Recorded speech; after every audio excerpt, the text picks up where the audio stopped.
Africa. L'écrit aussi pour moi était une sorte de thérapie pour non seulement dénoncer aussi, sensibiliser sur les risques de l'immigration clandestine et surtout appeler le monde à une sorte de prise de conscience en fait. Parce qu'il y a beaucoup jusqu'à présent qui pensent que des migrants c'est juste parce qu'on veut venir en Europe. C'est juste que derrière il y a des situations qui nous poussent à partir sans toutefois le vouloir en fait. Si j'avais un conseil à donner à la jeunesse restée sur le continent africain, c'est une route à ne pas prendre. Surtout pas. Surtout pas. Autant rester encore sur le continent parce que tout compte fait, une vie humaine, c'est plus important que tout et elle doit être préservée. Et quand je vois encore mes camarades qui sont restés là-bas, qui tentent encore la traversée, soit 9 ans après, qui n'ont toujours pas eu la chance d'entrer, ceux qui sont morts, justement je rends hommage à tous ceux-là qui sont morts noyés. J'ai la chance d'être vivant, d'être là, mais je ne le conseillerais pas.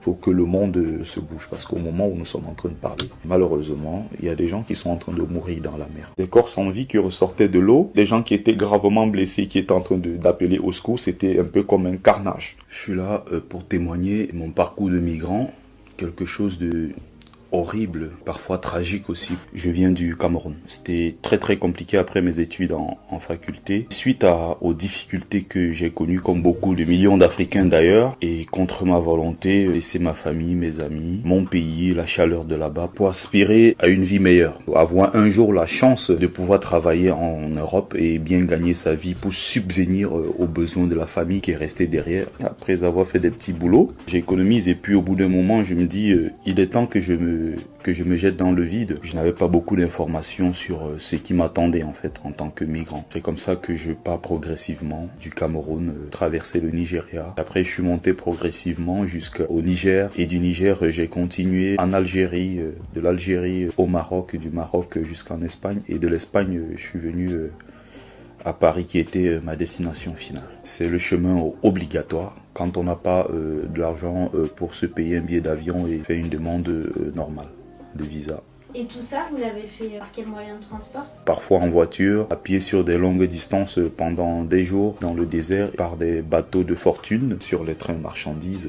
Parfois arriver dans des villes de 20 millions d'habitants à 2 heures du matin où on connaît personne, on dort dans les rues. J'étais avec beaucoup d'amis, on a fait le parcours ensemble et en route on rencontre des camarades avec qui on fait un bout de chemin. Il y en a qui ont la chance d'entrer en Europe, il y a d'autres qui meurent dans la mer, d'autres qui meurent au désert, il y a d'autres blessés graves décident finalement de rebrousser chemin. Moi, personnellement, ça m'a pris 3 ans, de 2011 jusqu'en 2014, où je suis entré en Espagne. Qu'est-ce que vous avez eu comme accident pendant le voyage? Ça commence quand on part de la ville de Fès pour se rendre dans une ville au nord du Maroc qu'on appelle Finidec. C'est la dernière ville marocaine à la frontière avec l'enclave espagnole de Ceuta. Et donc...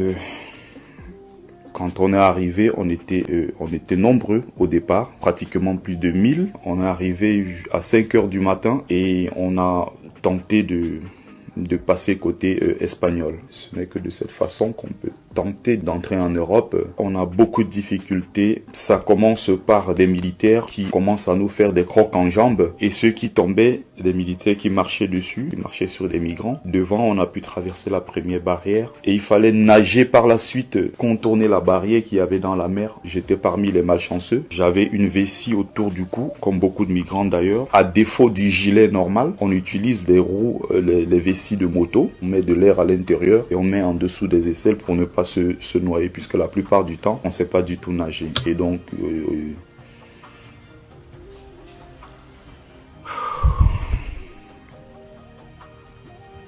c'est pas du tout évident c'est pas du tout évident d'en parler parce qu'à chaque fois ça me reproduit. C'est un souvenir assez triste. Ce jour, j'ai la malchance d'être attrapé par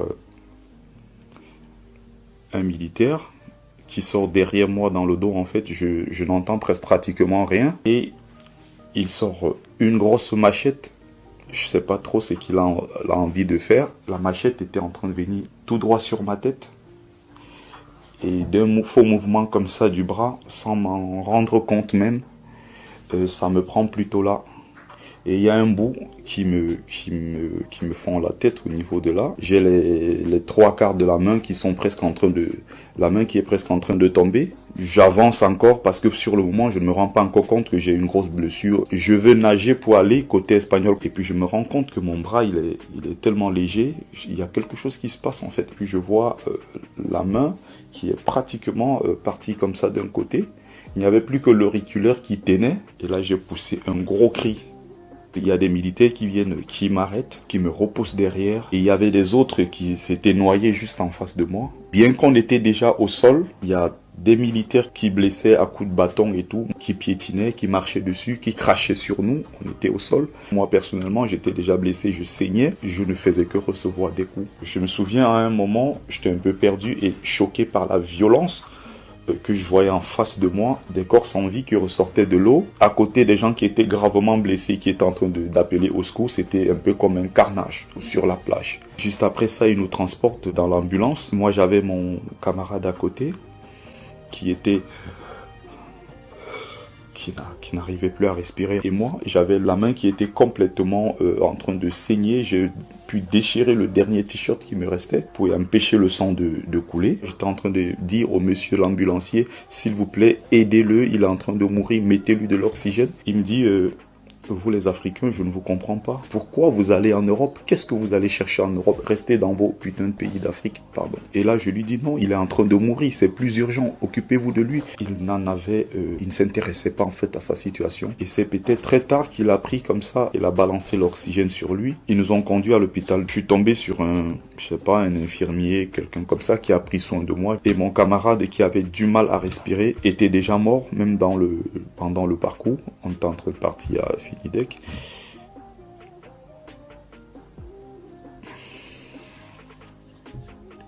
J'ai eu les 13 points de suture sur le crâne ici, sur le cuir-chevelure, sans la moindre anesthésie. En sortant du couloir, le corps de mon ami était balancé juste à côté. Je suis ressorti pour qu'on me transfère là où il y avait un orthopédiste qui devait m'opérer. Même arrivé là-bas avec la main, personne ne voulait me toucher.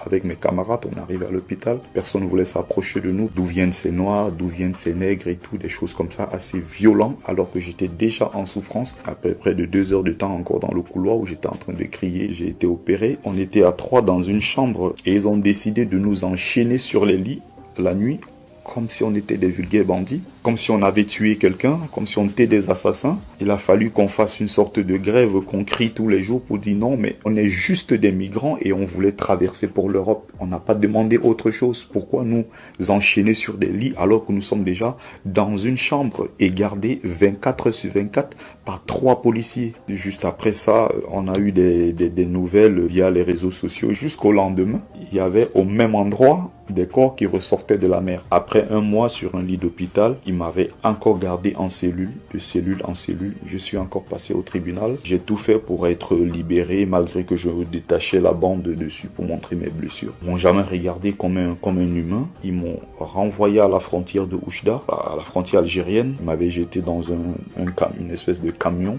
On était pratiquement une quarantaine. Recroquevillés sur nous-mêmes. J'ai presque perdu l'usage aujourd'hui de cette main gauche qui est très peu sensible. Au bout de la 12e tentative, je suis finalement entré en Europe via la mer Méditerranée. Quand je suis arrivé, c'est encore la rue. Pourtant, je me disais que une fois arrivé en Europe, c'est le bonheur et les mêmes souffrances ont continué avant de rencontrer enfin un oncle de la famille. Puis finalement, il est devenu aujourd'hui mon papa qui m'a tout donné. Au niveau des séquelles, on ne s'en sort pas indemne. Parfois, j'ai envie d'éloigner de moi cette idée de